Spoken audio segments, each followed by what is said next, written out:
네, 감사합니다. 오늘 하나님께서 저와 여러분들께 주신 말씀은 마태복음 15장 1절에서 10절 말씀이죠. 자녀가 부모를 왜 섬겨야 하는지와 그 방법인데요. 이런 제목으로 말씀 전할 때 우리 주님의 은혜와 사랑이 함께하길 원합니다.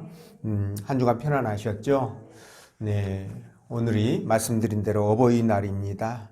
사실 부모님은 우리를 이 땅에 태어나게 해주신 분이시죠.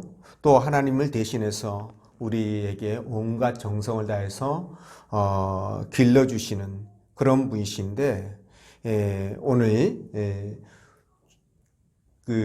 그런 부모님을 생각하면서 여러분들이 다시 한번 그 마음을 부모에 대한 사랑, 은혜에 대한 것들을 생각하면서 마음을 다져가는 그런 시간들이 되었으면 합니다. 자, 하나님께서 오늘 본문의 말씀을 통해서 다음과 같은 세 가지로 우리에게 은혜를 주셨는데, 그 첫째가 부모는 자녀에게 공경을 받아야 합니다 라는 것이고, 두 번째가 진심으로 하나님과 부모님을 공경하길 원합니다 라는 말씀이고, 세 번째 하나님과 부모님을 헛되이 섬기면 안 됩니다, 이런 제목인데요. 우리가 이 세상에 태어나서 오늘의 내가 있게 된 것은 전적으로 하나님의 은혜요, 그리고 부모님의 은혜입니다. 그래서 우리가 하나님을 섬기고 부모님을 공경하는 것은 우리 인간이 해야 될 가장 중요한 일이고, 또 동시에 마땅히 해야 할 의무다, 저는 그렇게 말씀을 드리는데요. 자, 하나님을 예배하고 공경하는 것은 사람이 사람인 것을 나타내는 증거이죠. 그리고 그것이 바로 복받는 지름길입니다. 그래서 하나님을 진정으로 경외하지 않고는 우리가 삶의 의미를 찾을 수도 없고, 어버이에 대한 공경함이 없이는 인간의 존엄성과 행복을 말하기가 어렵다, 이렇게 말씀을 드립니다. 왜 그런 거 아니? 하나님은요, 우리의 영적인 근본이 되시죠. 반면 부모님은 우리의 육적인 근본이 되십니다. 그래서 사람이 하나님을 부정하거나 또 부모님께 불효하거나 하는 것은 자기 존재를 부정하는 그런 꼴이 되기 때문에 이 땅에서 결코 행복할 수가 없다는 거예요. 그럼에도 자꾸만 우리는 하나님의 사랑이라든가 부모님에 대한 은혜, 이런 부분들을 잊어버린다는 거죠. 그래서 그걸 의도적으로 잊지 말라고, 그것을 기억하라고 제정한 것이 바로 어버이 주일이라는 겁니다. 그래서 어버이를 경히 여기지 마시고 어버이의 바람이 무엇인지 바르게 깨닫고 알아서 어버이를 기쁘게 해드리면서 살아가는 여러분 되시기 바랍니다. 자, 그럼 본문의 말씀을 따라가면서 우리가 왜 하나님과 부모님을 공경하고 또 어떻게 공경해야 되는가, 이 부분에 대해서 성령께서 들려주시는 하나님의 음성을 듣도록 하겠습니다. 자, 첫째로 부모는 자녀에게 공경을 받아야 되죠. 4절 말씀 읽어보겠습니다. 시작.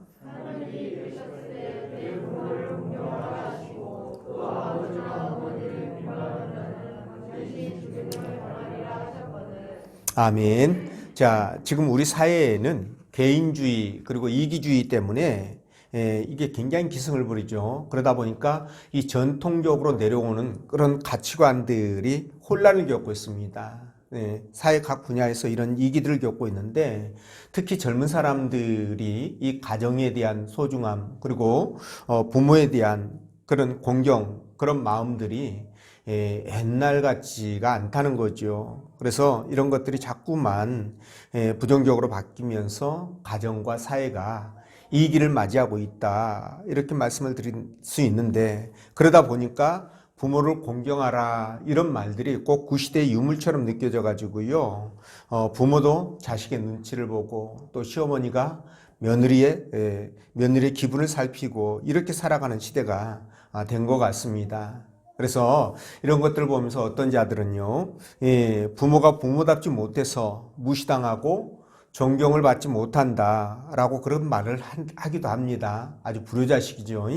그런데 자식은요, 부모가 아무리 잘못해도 그 잘못을 지적하거나 사과를 요구할 수 없습니다. 왜냐하면 자식은요, 오직 순종만을, 성경은 순종만을 요구하고 있기 때문에 그래요. 물론 뭐 적당한 의견들을 제시하는 것은 인정할 수 있습니다. 그러나 부모를 훈계하거나 이럴 수는 절대 없다는 것이죠. 네, 성경 많은 곳에서 내 부모를 공경하라 이렇게 말씀하고 있잖아요. 예, 성경이 기록될 당시에 예, 그 부모들이 전부 다 이런 고상한 인품들을 갖고 있고 또 100% 100점짜리 그런 부모만 있어가지고 하나님께서 이렇게 부모를 공경하라고 얘기했을까? 여러분들 생각은 어떻습니까? 그러니까 부모가 부모로서의 자식들에게 대우를 받고 대접을 받아야 될 만큼 훌륭한 인품, 그런 부모로서의 어떤 역할들을 감당해 왔기 때문에 하나님이 그걸 아시고 네가 부모를 공경해라 이렇게 말했겠냐는 거예요. 근데 저는 전혀 그렇지 않다는 거죠. 오히려 지금은요, 이렇게 매스컴이나 이런 교육들이나 이런 것들이 잘 돼 있어가지고 부모를 어떻게 공경해야 될 것인가는 당시 시대에 비해서 월등히죠. 지금이 더 많이 알고 지식적으로 깨닫고 있다라고 저는 봅니다. 그러니까 그때 당시 부모들은 지금 부모들과는 좀 더 다른 차원에서 지금으로 보면 이해할 수 없는 부모들이 굉장히 많았지 않았을까 이런 생각이 들거든요. 그럼에도 불구하고 하나님께서는 그런 부족한 부모를 공경하라고 그렇게 말씀하신 이유, 그거는 바로 부모는 그 자체로서 자식들의 공경과 공개를 받아야 될 그런 자격이 있기 때문에 그렇다는 것입니다. 자, 그래서 십계명을 보면요, 인간과의 관계를 규율한 제5계명부터 10계명까지 6개 계명이죠. 이 6개 계명 중에서 오직 내 부모를 공경하라 라는 이 계명에만 하나님께서 우리에게 축복을 약속을 하고 있다는 거예요. 다른 것은 아무리 지켜도 축복을 약속하지 않았습니다. 오직 이 부모 공경에 대해서만 그렇게 말씀하셨고, 또 인간관계를 규정한 이 계명 6개 중에서 맨 첫 번째가 바로 이 십계명을 언급한다는 사실이에요. 여러분, 그 뒤로 나오는 살인이라든가 뭐 강도, 뭐 강간이나 이런 여러 가지 범죄들이 있지만 그것에 앞서서 부모 공경을 먼저 말씀했다면 하나님께서 그런 모든 것들보다 부모 공경하는 것이 우선이라는 것을 우리에게 말씀해 주시는 겁니다. 이해가 되시죠? 그렇다면 여러분, 하나님은 왜 이렇게 부모를 중요하게 생각하셨고 또 공경하라고 그렇게 말씀하셨을까라는 부분인데, 여러분들에게 말씀을 드렸듯이 하나님은 부모가 당신의 대리자, 그러니까 하나님께서 당신의 백성들을 양육하고 가르치고 그렇게 하셔야 되는데 하나님이 영적인 존재잖아요. 그러니 어떻게 그 일을 감당할 수 있습니까? 안 되죠. 그래서 부모를요, 가정을 만드시고 세우시고 그 부모를 양육의 1차적인 책임을 지워서 그 백성들을 맡기신 거예요. 그렇기 때문에 여러분, 하나님은 부모를 공경하라고 말씀하시되 진짜 공경할 때 하나님을 공경하는 것처럼, 하나님을 섬기는 것처럼 그렇게 하라고 말씀하신 거예요. 그래서 여러분, 십계명 중에서 내 부모를 공경하라, 지금 오늘 본문 속에서 그렇게 말씀하셨잖아요. 그렇게 말씀하시는데 여기에 나오는 이 공경이란 단어가 잠언 3장 9절에 나오는 내 재물과 내 소산물의 처음 익은 열매로 여호와를 공경하라 라고 하셨을 때 이 공경과 같은 단어를 사용하고 있다는 거예요. 그러니까 이건 무슨 뜻이냐? 자, 부모를 공경하는 것을 바로 하나님을 공경하는 것과 같은 강도로, 같은 마음으로 공경해야 된다, 같은 뜻이라는 것을 말씀하는 거죠. 자, 만약 우리가 진짜 하나님께 지음받은 그런 피조물이고 또 죄와 사망에서 예수 그리스도께서 십자가에서 흘리신 보혈로 인해 우리가 새 생명을 얻은 그런 하나님 나라 백성이라고 한다면 마땅히 우리는 하나님을 아버지로 존중하고 공경하고 섬겨야 할 것입니다. 마찬가지로 나를 이 세상에 잉태해서 태어나게 하여 주시고 또 마른 자리 진 자리 갈아주면서 먹을 것 입을 것 줄여가며 지금까지 키워주신 부모님을 공경하는 것은 인륜의 기본 도덕이에요. 기본 법칙입니다, 여러분. 예, 그러니까 하나님은 영적 부모로서 부모는 육신의 부모로서, 육신의 어버이로서 사랑과 존경과 감사의 대상이 충분히 되고도 남는다는 것이죠. 자, 그럼에도 불구하고 유대인들은요, 부모님을 섬길 것 가지고 하나님께 드리게 되면 부모님을 더 이상 섬기지 않아도 된다는 이상한 유전을 갖고 있었습니다. 자, 오늘 주님은 바로 그런 풍조를 신랄하게 책망하고 있는데요. 그러니까 무슨 말이냐? 하나님을 섬기는 그 사람은요, 부모를 공경하지 않을 수가 없다는 거죠. 반대로 여러분, 부모를 공경할 줄 아는 사람은 하나님도 잘 공경할 줄 안다. 이 말씀이 바로 이렇게 함축되어 있다고 보시면 되겠습니다. 여러분, 이 공경하다라는 이 원어적 의미가요, 무겁다, 존귀하다, 많다, 그런 뜻을 갖고 있어요. 자, 그런데 이게 능동태 명령어로 기록되어 있다면 이게 무슨 의미냐? 바로 부모를 공경하는 제5계명을 우리가 무겁게 받아들여야 된다는 뜻도 되고요. 그리고 또 높고 존귀하게 여겨야 할 계명이 바로 이 5계명이다. 부모를 공경해야 되는 바로 이 계명이라는 것을 우리에게 알려주고 있는 것입니다. 자, 그렇기 때문에 저와 여러분들은요, 부모 섬김을 대충 하는 것이 아니라 하나님 섬기듯이 그렇게 해야 된다는 것이죠. 자, 그럼에도 보통 사람들은요, 부모 공경을 그렇게까지 생각하지 않습니다. 네, 그냥 대충 뭐 부모님께 때 되면 용돈 좀 드리고, 그죠? 예, 또 뭐 선물도 좀 사드리고, 또 홀로 됐다면은 뭐 재혼도 이렇게 권유하고, 뭐 이런 정도까지, 그건 굉장히 발전한 거예요. 예, 이런 것쯤으로 생각을 하는데, 그러나 여러분, 부모는 그걸 원하지 않습니다. 물론 그거는 이제 부수적인 부분들이고요. 더 중요한 근본적인 부분은, 예, 부모를 진정으로 사랑하면서 부모의 권위를 인정해 주는 것을 원하시는 거예요. 부모는 그렇습니다, 여러분. 그러니까 부모들이 용돈 받고 선물 받고, 물론 이것도 필요해요. 그렇지만은 이거보다 더 근본적인 것이 부모가 늙었다고 의견을 무시하거나 소외시키지 말고 인격적으로 부모를 존중해 달라는 거지요. 이거를 원하신다는 겁니다. 자, 그런데 갈수록 그런 풍토가 되질 않죠. 말씀드린 것처럼 사이가 하도 복잡해서 그런지, 아니면은 자녀들이 결혼하고 그러면 먹고 사는 게 팍팍하고, 또 자기 새끼들 키우느라고 뭐 이렇게 뭐 풍족하지 못해서 그런지, 어쨌든 간에, 예, 그냥 그 부모를 갖다가 공경하거나 섬기고 이런 것들이 쉽지가 않아요. 쉽지가 않습니다. 그래서 부모들도 그 이해를 하고, 또 사회도 그것을 이제 받아들이다 보니까 이 부모를 공개하고 섬기는 이런 부분들의 일정 부분을 국가가 부담하는 쪽으로 그렇게 진행되고 있죠. 그럼에도 불구하고 우리 믿음의 사람들은 어떻게 해야 되느냐? 부모 공경을 하나님께서 원하시기 때문에 어떻게 해야 된다? 부모 공경에 소홀해서는 절대 안 된다는 거예요. 예, 이것을 우리 성경이 말씀하고 있습니다.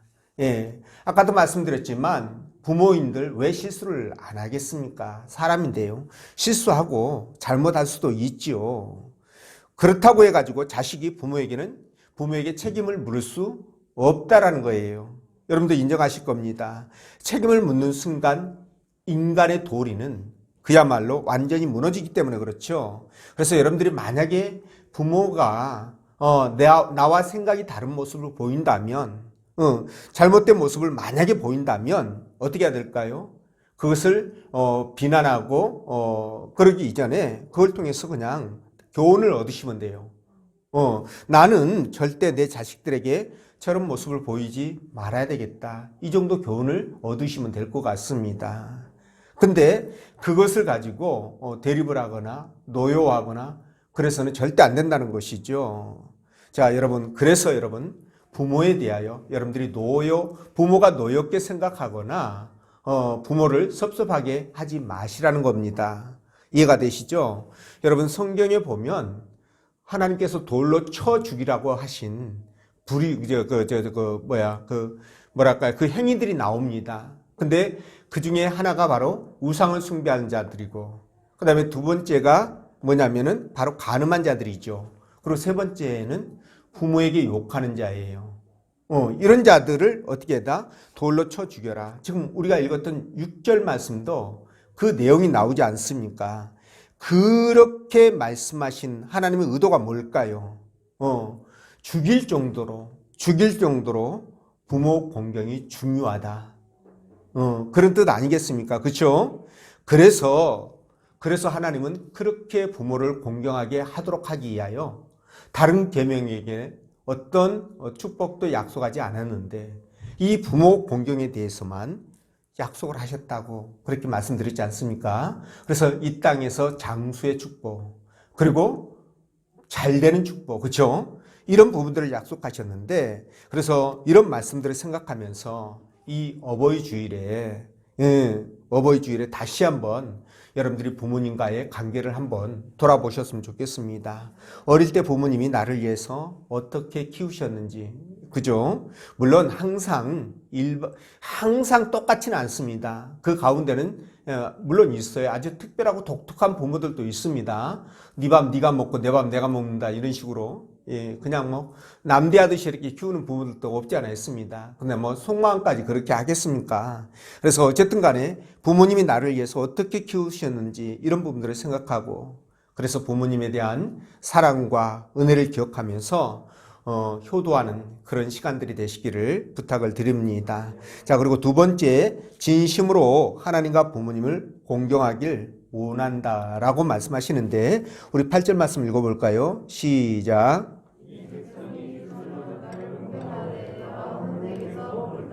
아멘. 자, 오늘 주님은요, 못된 유대인들이 고르반을 핑계로 해서 저들이 얼마나 부모를 홀대하고 이기적으로 대하는지를 말씀하시면서 책망하셨는데, 아마도 자기 자식들에게는 이렇게 하지는 않을 겁니다. 자, 그런데 이런 걸 보면 우리 인간들이 얼마나 무지하고 한치 앞을 못 보는 자인지 이런 것들을 여기서도 알 수가 있어요. 그게 무슨 뜻이냐면, 여러분 저 부모가 말이죠. 자기 부모가, 그러니까 할머니, 할아버지, 그 부모의 부모에게 불효하고 잘못된 그런 행동들을 하는 것 자식들이 모를까요? 그렇지 않습니다. 다 압니다. 엄마 아빠가 할머니 할아버지에게 하는 것을 다 보고 들었다가 나중에 어떻게 될까요? 똑같은 상황이 되면 배운 대로 똑같이 하는 거예요. 그래서 지혜로운 부모는요, 부모에게 용돈을 드릴 때도 자기 자식을 시켜가지고 봉투에다가 이렇게 해서 자기 자식을 시켜서 드립니다. 왜냐하면 배우라 이거죠. 너도 배운 대로 나중에 크면 너도 나한테 이렇게 해야 돼, 이 뜻 아니겠습니까? 그러니까 이게 이기적인 것 같지만 지극히 당연한 거예요. 이 교육이거든요. 그러니까 이렇게 하기도 하는데, 여러분, 부모가 자식을 키울 때요, 대낮게나 막 키우는 부모는 없습니다. 그렇죠? 말씀드린 것처럼, 그러니까 온갖 정성을 다해서 키우고 싶고 나보다 더 잘 키우고 싶은데 형편이 안 되거나 능력이 안 돼 가지고 그렇게 못하는 부모 있습니다. 많이 가르쳐야 되는데 그렇지 못하고, 또 유산도 좀 많이 물려줬으면 좋겠는데 능력이 안 되니까 또 그렇게 못하는 경우도 있습니다. 그렇다고 해가지고 그것이 부모를 막대하는 이유가 될 수 없다는 거예요. 여러분도 아마 그 부분에서 공감하실 것입니다. 자, 아까 말씀드린 것처럼 내 부모를 공경하라, 본문에서 말씀하셨죠. 그 말씀과 잠언 3장 9절에 나오는 하나님을 공경하라는 말씀이 똑같은 단어를 썼다, 이렇게 말씀드렸잖아요. 그래서 신앙인에게 부모를 섬기는 것은 바로 하나님을 섬기는 것과 똑같은 의미, 그러니까 똑같이 중요한 이런 부분들이기 때문에 우리 신앙인들은 세상 사람들과는 다른 모습으로 부모를 섬기고 공경을 해야 된다는 것이죠. 자, 그래서 우리가 부모에 대한 마음은 좀 남다른 생각을 가져야 됩니다.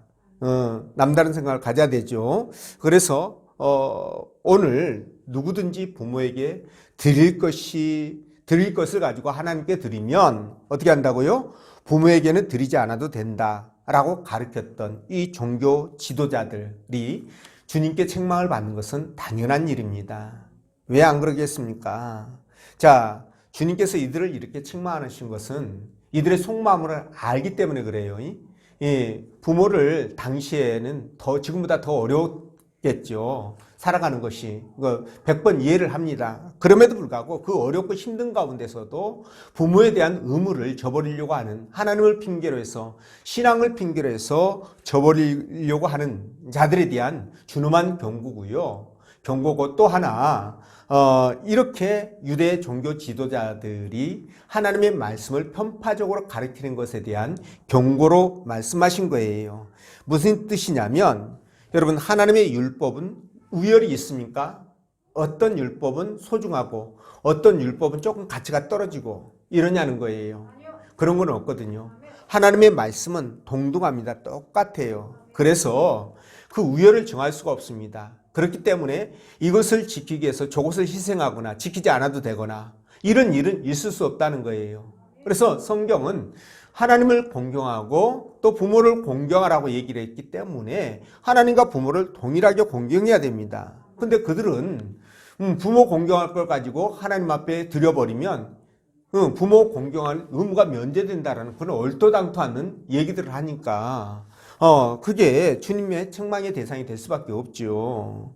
자, 그래서 율법은요, 어느 것 하나를 어기면, 그러니까 다 지키다가도 어느 것 하나를 어기면 어떻게 된다? 율법을 다 어기는 것이 된다라고 야고보서 2장 10절에서 말씀하시잖아요. 예. 그래서 모든 율법은 다 지켜야 됩니다. 예. 그래서 만약 유대인들이 저와 여러분들처럼 이렇게 그 말씀이 우열이 없다는 거, 부모 공경이나 하나님을 공경하는 것이나 이게 똑같다는 것을 알았다면 아마 그렇게 하지는 않았을 것입니다. 그래서 부모님께 효도하고 부모님을 공경하고 사랑하는 것과 하나님을 공경하고 사랑하는 것은 동일해야 된다. 자, 이렇게 말씀을 드리는데, 자, 그렇다고 한다면 어떻게 부모님을 섬겨야 될까라는 거죠. 근데 오늘 본문에서 뭐라고 말씀하십니까? 이 백성이 입술로는 나를 공경하되 마음은 내게서 멀도다 이렇게 말씀하시잖아요. 자, 이게 무엇일까요? 여러분들이 짐작하고 있는 그대로입니다. 하나님을 섬기든 부모를 섬기든 그냥 억지로 형식적으로 겉으로 그냥 체면 때문에 어쩔 수 없이 하는 그런 형식은 하지 말라는 거예요. 그러니까 하나님을 섬길 때에도 우리가 진짜 하나님 앞에 예비하고 봉사하고 충성하고 물질로도 주님 앞에 섬기고 이런 것들이 있잖아요. 이런 것들을 내 그냥 마음에서 우러나서 진심으로 하라는 겁니다. 이해가 되시죠? 예, 그래서 다른 생각을 하면서 겉모습만 그런 척하면 안 된다는 거예요. 그러니까 부모님을 섬길 때도 똑같이 그렇게 하라는 것입니다. 그런데 하나님을 섬기는 그런 신앙의 행위나 우리가 부모를 섬기는 그런 그 행위들이 그냥 그런 마음이 없이 어떤 의무나 억지로 그렇게 한다면 어떻게 될까요? 이게 무거운 짐이 될 수밖에 없습니다. 신앙생활도 그렇고 부모 섬기는 것도 그렇고요. 그러니까 이게 무거운 짐 억지로 하다 보면 결국 어떻게 될까요? 시간의 문제지 결국 교회를 떠나게 되고요. 부모님과 관계도 소원하게 될 수밖에 없습니다. 그래서 우리는 어차피 주님 앞에 가는 그날까지 하나님을 섬겨야 되고요. 또 부모님이 이 땅을 떠나기 전까지는 부모님을 섬겨야 되잖아요. 자, 그렇다고 한다면 우리가 억지로가 아니라 해야 될 부분이라면 억지로가 아니라 그냥 기쁨과 감사함으로 그냥 억지로라도 내 뇌를 속여서라도 기쁨과 감사함을 가지고 그렇게 하시라는 겁니다. 그러면 하나님께서 얼마나 기뻐하시겠습니까? 네, 그렇습니다. 여러분, 부모님이 사시면 얼마나 살까요? 예, 부모님은 늙어서 이제 하나님 앞에 갈 날이 그렇게 많지는 않습니다. 네, 거동도 불편하고 돈도 없고 초라하고 보잘것없지요. 그럼에도 불구하고 우리는 신앙으로 하나님을 섬기는 것처럼 부모님도 그런 마음으로 섬기자는 거예요. 이것이 진정한 신앙인의 모습입니다. 그렇게 섬길 때 하나님께서 얼마나 좋아하시겠습니까? 그런 우리 믿음의 사람이 되시기를 다시 한번 여러분들에게 부탁을 드리고요. 세 번째, 하나님과 부모님을 헛되이 섬기면 안 된다. 9절에서 말씀하시죠. 읽어보겠습니다. 시작.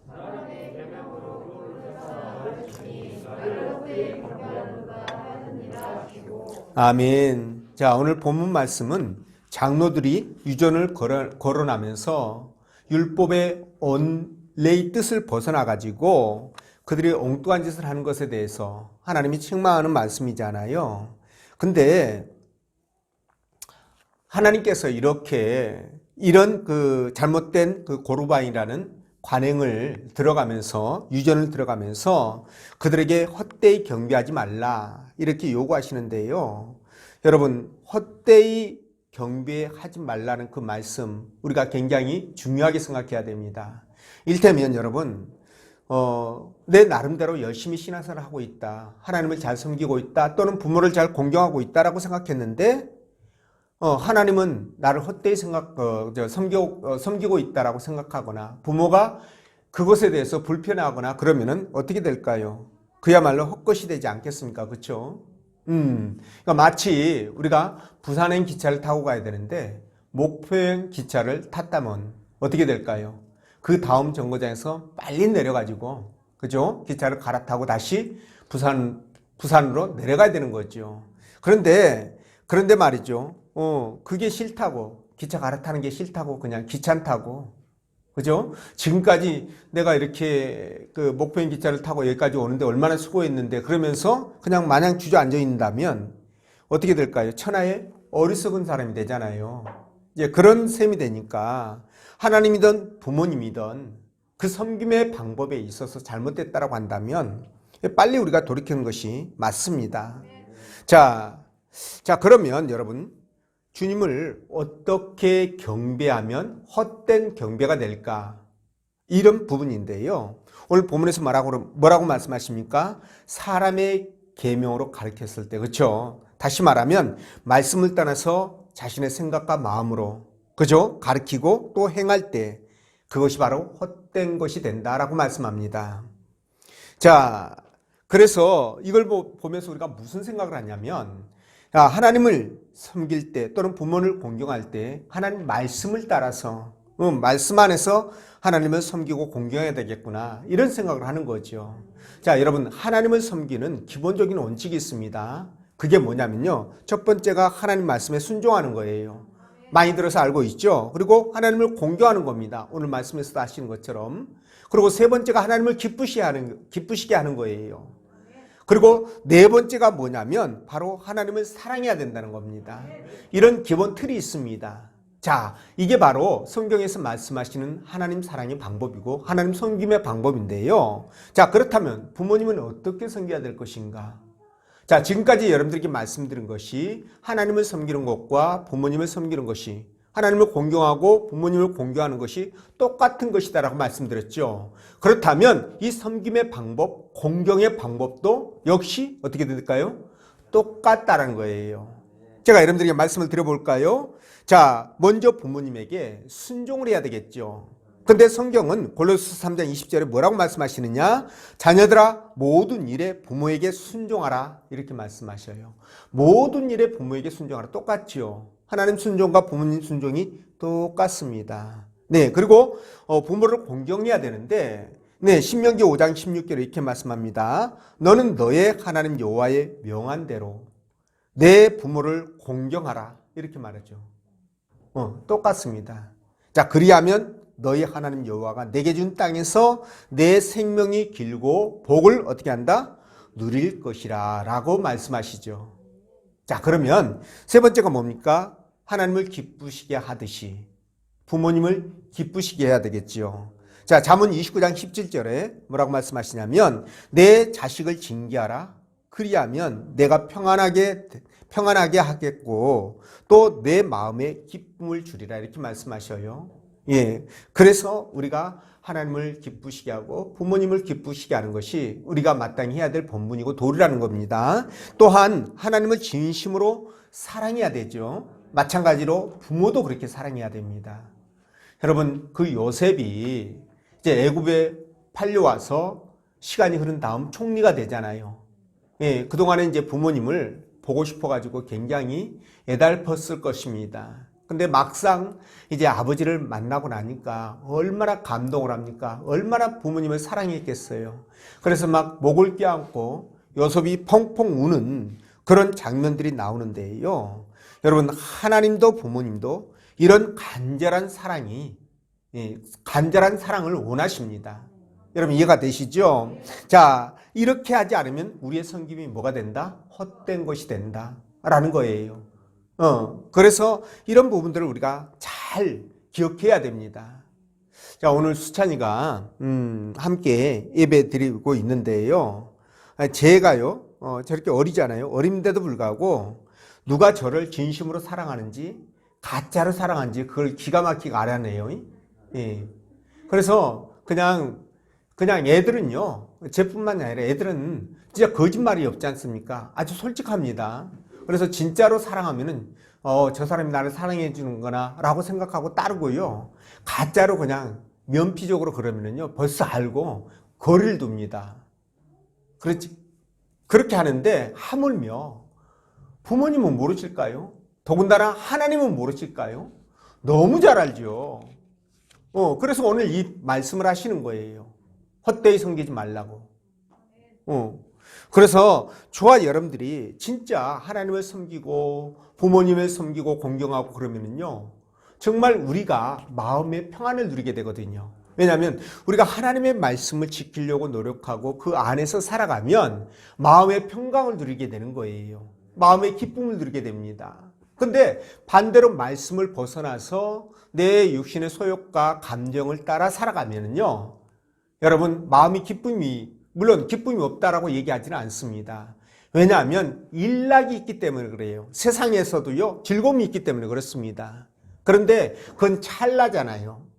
오래가지 못하는 거잖아요. 일시적인 거잖아요.